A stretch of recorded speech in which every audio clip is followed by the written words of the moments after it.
Season 3 is almost at an end. 2 more episodes to finish off this season. And today's episode is a very, very important match. A tie against Oxford. We're second, they're third. It's the battle for the automatic promotion spots. It's going to be dramatic. It's going to be tense. It's going to be a typical Alex end of season. Will it be celebration or will it be heartbreak? We're going to find out.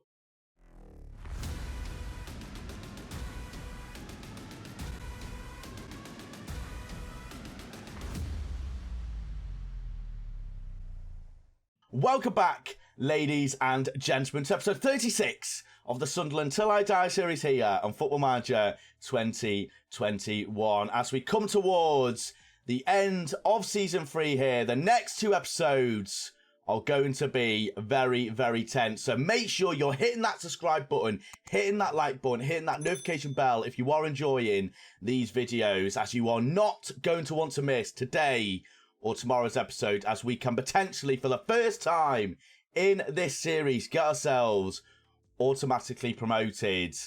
And it starts today against Oxford. So the situation that we are currently in going into today's game is we are 2 points clear of Oxford in 3rd place. If we beat Oxford today, we will go 5 points clear with 3 matches to go. And we will close the gap on Peterborough as well. And I'm going to be honest, I did not expect to be at this point a few episodes ago where we can celebrate going into the championship. Not today, but definitely in tomorrow's episode.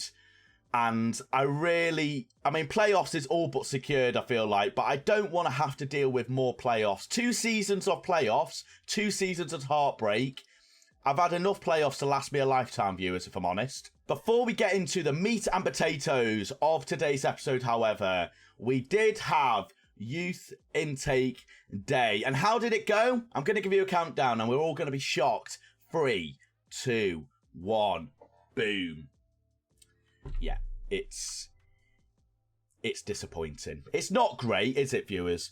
I'm going to be honest, that golden generation that we were apparently in store for was bitterly disappointing, as I'm going to be honest, I did expect it. Most golden generations aren't entirely brilliant, and this year was no different.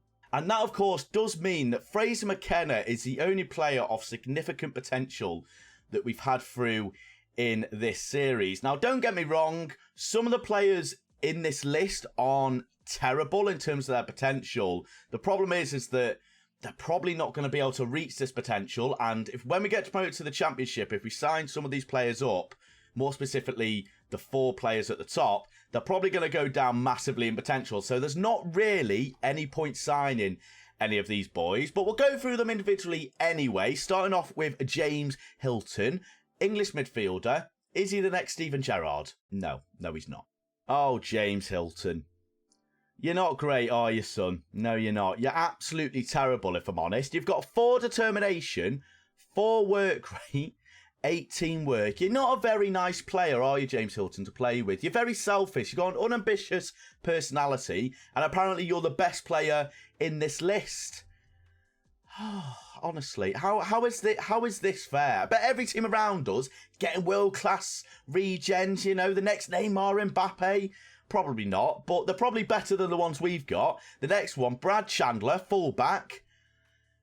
It gets worse and worse, honestly. He has got 9 determination, 3 jumping reach, and he's 5'4". I'm surprised he can even reach a shelf. Josh Davis. I mean, you're a little bit better. 13 dribbling, 11 heading, 12 tackling. You can play all across the right side. 18 flair. You're a mercenary personality, though. So, Josh Davis, you get the big red button. Mr. Josh Farris is next. Winger, striker. Mercenary personality again. Why have we got such bad players with bad personalities? Where's the bad personality coming from? I can only assume it's from our head of youth development. But to be fair, Josh Farrance here is probably, out of all 4, which isn't really saying a lot, is probably our best player. He's got some okay technicals. Physically, he's okay. Mentally, he's all right. That's 7 work rate and teamwork. isn't great. He's got the best determination out the group, and he's a leader as well. But unfortunately, we're not going to be signing any of these up. If I was tempted, I might sign Josh Farrance if he was a little bit better in terms of his ability. He's already 1.5 star, but none of them are going to get anywhere near my first team. And unfortunately, it's another disappointing youth intake day here at Sunderland. Actually, before we carry on, what is my head of youth looking like? John Beale. So he's got a balanced personality, and we've got 2 players with the mercenary personality. Maybe I need to look for a new head of youth development with a more professional or determined personality to have a little bit of effect. Just realised, Josh Davis is 6'5". He should be a centre-back more than a full-back. Anyway, moving on. They're terrible. So since the last episode, which was, of course, the 1-0 home defeat against top-of-the-table Peterborough, we have played 5 games in the league where, thankfully, we've started to go unbeaten. Arguably, it's the worst unbeaten form you could probably go with in terms of you getting more draws than wins. But I feel like the past 2 seasons, we've had pretty poor end-of-season run-ins, and we haven't really been able to get the results. So to be unbeaten in 5 going into 4 very important games, it's a good feeling, and I'm fairly confident. Hold on, just need to fix that. Fairly confident. I'm not. I'm absolutely terrified because I can't be dealing with a 3rd season of heartbreak. I cry myself to sleep every night, viewers, thinking about this series. 2 seasons, playoffs, heartbreak. I just want a bit of success. A bit of success, please. Kick-starting the run of games that you did miss was a high-scoring game away from home against Rochdale, where the game did end 2-2, where all 4 goals were scored in the first half. It seemed like it was going to be a higher scoring game, but both teams just seemed to be like, yeah, you can have 2, we'll have 2, let's just call it there. Cut, we'll cut it there. And we did have the opportunity to win this game. Unfortunately, George Dobson did let us down from the penalty spot. And if he had scored that, got all 3 points, we would have had a lot more breathing room than we currently have going into today's game. Unfortunately, it wasn't to be, and both teams settled on a point each, where, as previously mentioned, all 4 goals were scored in the first half. So it did look like it was going to be a very, very high-scoring game. 4 goals is still a lot of goals to see in a game, but when 4 goals are scored in the first 34 minutes, you're thinking of a 5-4, 4-4, something ridiculous. But Lund did initially put Rochdale 1-0 up through a penalty. We levelled things up courtesy of Mayer in the 22nd minute, and Croissant put us 2-1 up in the 33rd.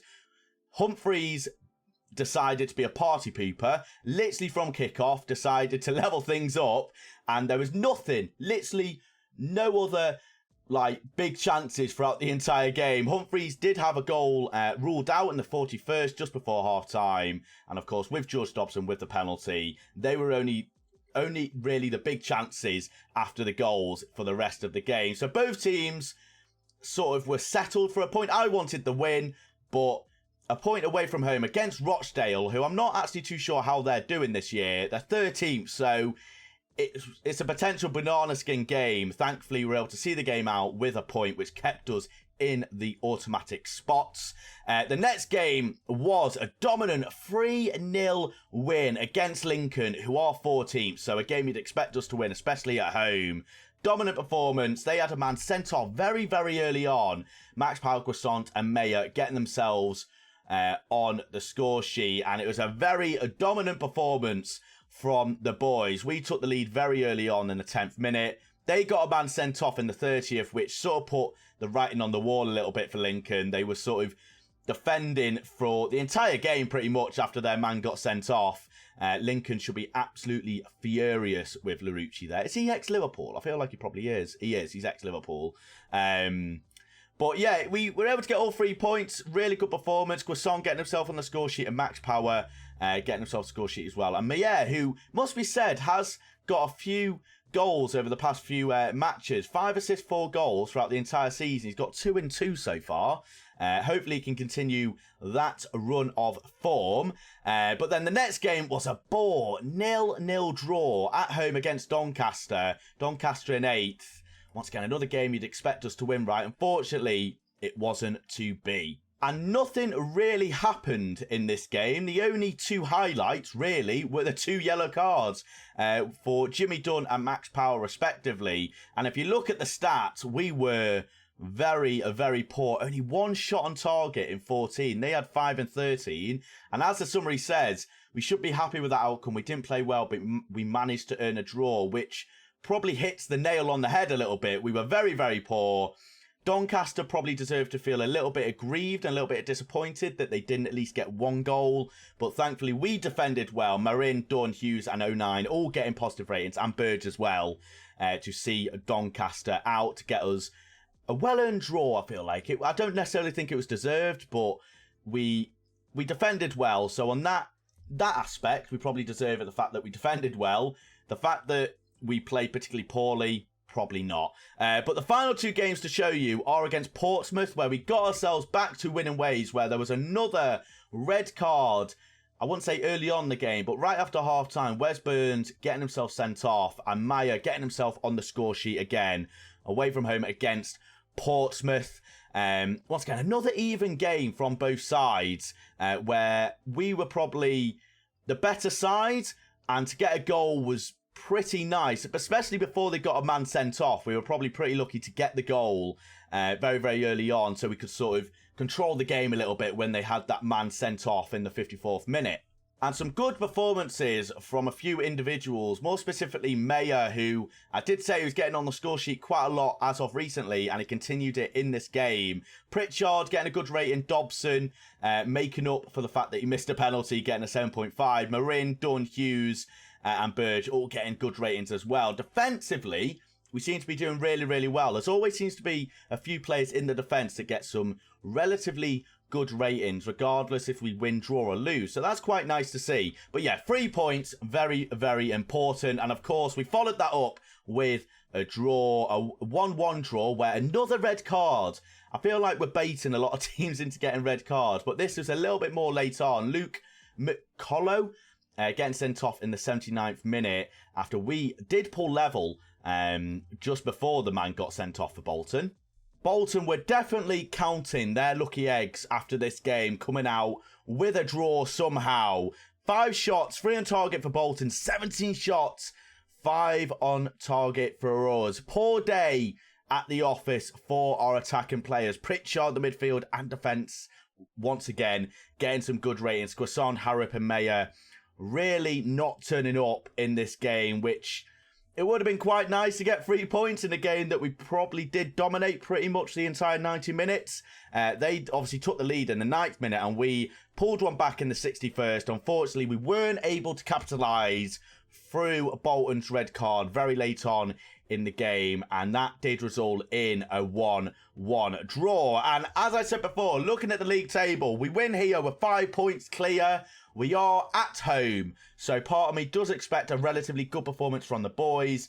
Unbeaten in 5 games. And of course, going into today's game, this is going to be your first 11. I understand we do have fitness issues, by the way, but they'll be fine when we go into the game. We're going to have Mr. Burge in goal, Marin, Dunn, Hughes and 09 as your defensive 4, Max Power and Dobson reforming the midfield duo that did relatively well last season and the year before, and the attacking quadruple of Batista Meyer, who has got a little bit of a knock, Alex Pritchard and Josh Harrop and Ivan Guasson completing our attacking lineup. And then in terms of the bench, we do have a spare spot on the bench, so I feel like we're going to give that to Josh Scowen.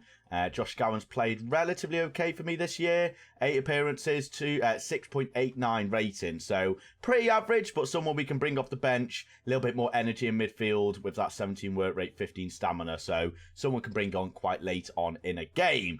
But we've got 3 days until the Oxford game. Let's get fitness up, let's get the morale going, and let's see how we get on in this very, very important match. Right then, let's get ourselves into the match. And of course, if you do have any score predictions, make sure you put them in the comment section so that at the end of the game, we can all gather together, socially distanced, of course, and see who had faith and who didn't. Now, in terms of this game, I want us to win. I expect us to win. And I know that sounds absolutely ridiculous in some of the games where I've said I expect us to lose against much poorer sides. But I feel like the momentum's on our side a little bit. I feel like the morale's relatively high, considering, as I said, we're unbeaten and we've won a few games.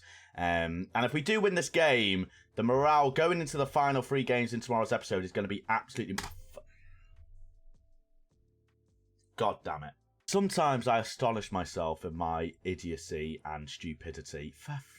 Right, into the game, ignore it, it's fine. If we win 4-0, that's going to be a tactical masterclass. Now, the other result we do need to keep an eye on is the Peterborough game, because if Peterborough do lose, and they are against Forest Green, who are up 20th. I thought Forest Green have gone 1-0 up against top of the table Peterborough. So if we get ourselves a victory here, the title could be on, viewers. The title could be on the way to Sunderland, as it looks like we are going to have a chance. It's a lot of space on the right side for 09. Lovely ball to Harrop. It's got to be a good ball. Guessant with a half chance. I won't say it's a clear-cut opportunity, as he still had quite a lot of work to do, but definitely putting the pressure on early on. Oxford have had 2 shots, 1 on target, and we've just gone... we've had 3 and 1 shot on target. So it looks like we might have had a pretty poor start to the game. Potentially Oxford coming out their shell a little bit early on, as we... That is a great ball, and... I mean, I don't know what we're doing defensively there, but that is piss poor. Like, it was a dummy run from Kane, was it? That sort of distracted our left back. I forgot who our left back is. Kane. No, it wasn't a dummy run from the striker. Number 17. The defender gets distracted by that play, and Brian runs through, and a nice slotted finish against Burge, as Oxford do go into the automatic spot. That is not what we want to see, as Oxford look like they could be going for a little bit of a push onto the title now, and it goes into half-time very, very quickly. Only 2 chances. Unfortunately, Oxford are the team to take their 1 chance, as we probably need to go a little bit more attacking here. Potentially a few substitutes. Jordan Rossiter on for Max Power. Max Power been very, very poor. And Josh Scowen, maybe? No, George Dobson's having a good game, as Gussant is having a poor game. I don't really want to bring on Fraser McKenna yet, because I feel like bringing on Fraser McKenna this early on in the game is a bad thing to do. And we are going to try and fix the team talk here, as I did initially screw it up a little bit. Right, let's be careful about what we're going to say here. There's a lot more to come for you. You've got what it takes. Right, perfect news. Right, can we get ourselves back into the game? A very early chance would be quite nice. Get us up. And Peterborough have equalised through Clark in the 45th minute. Let's go a little bit more attacking, see if we can force the issue a little bit. As if we do get to 65th and we haven't had a highlight, I am going to make a few changes, as time is ticking away and we are not creating anything. Can we start play on the left a little bit? Right, let's do Josh Scowen.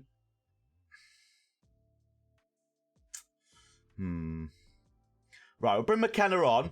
Fresh legs on the left-hand side. We've put Guessant on the left-hand side. See if he can create something. Not really an out-and-out winger. Time is ticking away very, very quickly. We'll use the offside trap. Get rid of that. And do we... Oh, I don't know what to do here, actually. Do we put 2 up top? Pritchard on the left. Ask him to cut inside. Then ask Marin to be a bit more attacking. Maybe. I think something like this. We'll advance forward and target man support. See if we can chase it. Is this a chance? It potentially. Oxford are on the ball, which is not what we need to see. Brannigan, ex-Liverpool player, on the ball. It's a lovely ball to Clark on the right-hand side. A little bit wide for him, must be said, as he is able to keep it in. Marin with some good defending, and Oxford do get the corner kick. Now, this looks like it is going to be a chance, actually. Normally you have them chances. Never mind.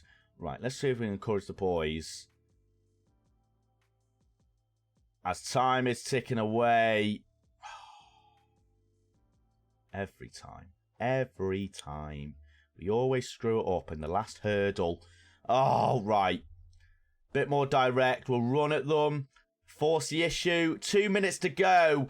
Please, I've got a goal. McKenna. Who's going to be the hero? 09.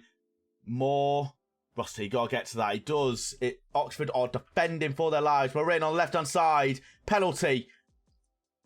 No. Are we going to defend?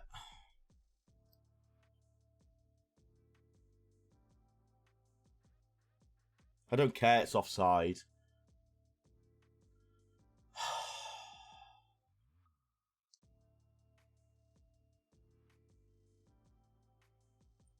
Every time, man. Every time we screw it up. Every damn time. How are you offside there, Pritchards?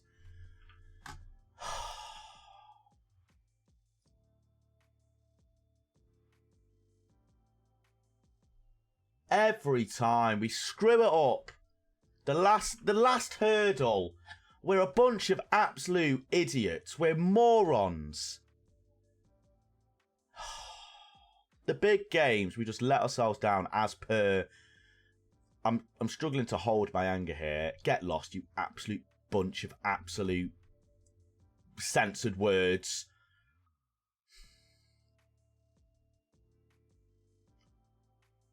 I'm so annoyed, honestly, viewers.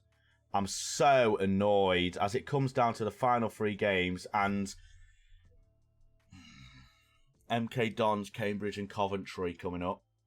All very difficult sides, 10th, 4th and 7th. Who have Oxford got coming up? Please tell me they've got just as difficult games, 16th, 8th and 5th. So they have got some tough games there, actually. So we can potentially still leapfrog Oxford. There's still a chance of the title, maybe. Peterborough would have to screw it up on a momentous scale to actually let us leapfrog them. But the main issue is that we didn't beat Oxford. It's so annoying. You had an opportunity there to get 5 points clear with 3 games to go. And now we need to win all 3 games in tomorrow's episode. Oh, the pressure's on, viewers. The pressure's on. But of course, if you do enjoy today's episode or any of the previous content I've released, make sure you hit that like button, that subscribe button, that notification bell to be alerted when these videos are released. And thank you so much for watching. Take care of yourselves. Have a good morning, afternoon or evening, wherever you are in the world. Stay safe.